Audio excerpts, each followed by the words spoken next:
I do have a bet with former Stampeder, Ticat, and Rough Rider Marshall Hamilton that Chris Jones will be a head coach in the NFL. And it's within 7 years. We're down to 6 years now. That's my bet.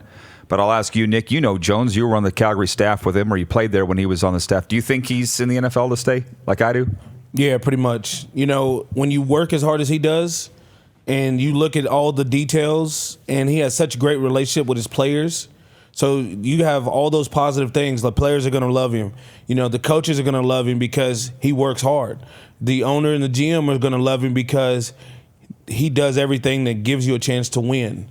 Not only and look at all his titles here in Sask, right? From president to head scout. Like, he does everything. So not only can he play, he can sit in a room with all your scouts and discuss the personnel.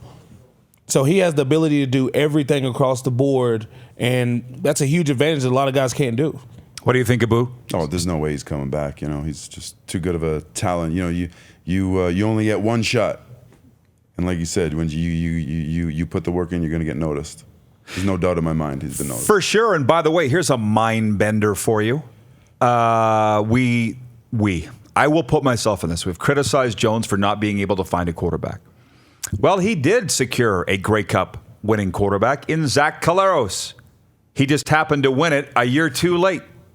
But Jones identified a quarterback that could do it. Injuries befell him here in 2018. But think about that for a second. Yeah, so he does know what it takes to the quarterback position. Yeah, quarterbacks just aren't, you know, the good players at any position have jobs for the most part, you know. He did find the players. It just needed a little tweak here and there for it to come to fruition. Even Sass's team last year was still all Jones's guys. Mm-hmm. I mean, there was very few people that was influencing that team that was a Jeremy guy. You know, you'll see more of Jeremy's guys this year with all the free agents and everything like that. So then Jeremy's team starts to be born now. Mm-hmm. But, you know, that team last year was still Jones's guys with Craig's vision. Absolutely. For sure. And I couldn't agree more. Jeremy's stamp will be on this. And at the quarterback position, that is Jeremy's guy. Yes. Right? So as time goes on, and they're going to be successful under that, but I'm also with you that it was a lot of Jones's team last year. Let me ask you this before you go. Calgary, 2011 was when Jones left the Stamps, like literally in the middle of the night, right? Yeah. Did him and Huff ever get over that? They must be over that.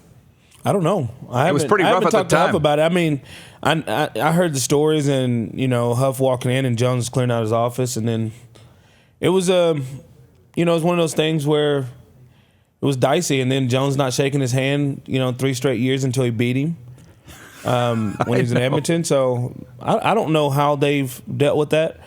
I know Huff is always willing to put things, let it go, and be a man about things. So I don't know where they stand. Well, and I had my dates wrong. 2012 Grey Cup. That was when Jones had fled to Toronto. I had my years wrong. Yeah. And that was one of the storylines of the game was Huff versus Jones, right?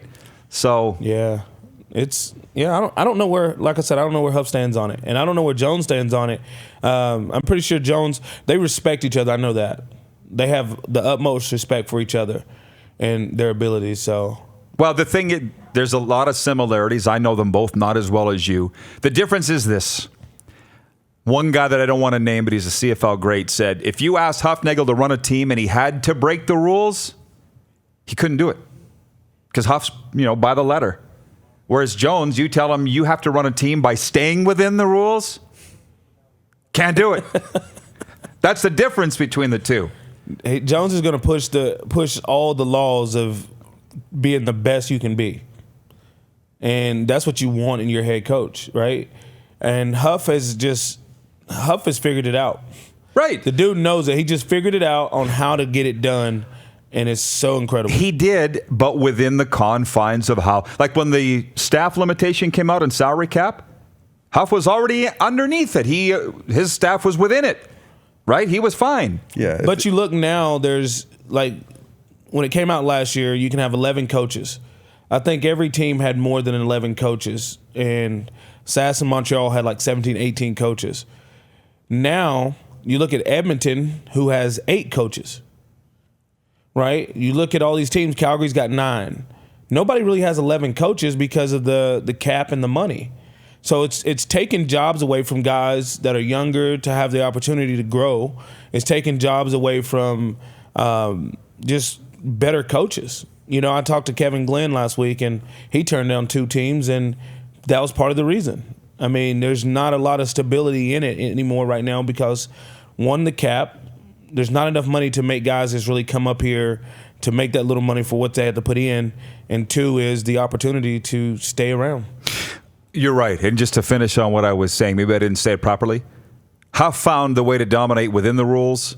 Jones was always looking for a loophole to be successful outside of the rules. It sounds like if you ask them both to go and stand on that line over there, Huff's going to have his toes on the line, and he's gonna have his heels on the line. They're both on the line, but holes or heels or toes. Last word, Abu? Anything we're going to see in the CFL All-Star game? No, I was never that good of a player. All right. Thanks for pointing that out every week, though. Yeah. We got Michael Bishop says hi, by the way. I fooled him for 10 years. We got gift certificates for both these guys from the Tap Brew House and Eatery. Dupe joins me next for Overtime. It's the Rod Pedersen Show on Facebook Live, and listen live at rodpedersen.com. You're watching Rod Pedersen On Demand.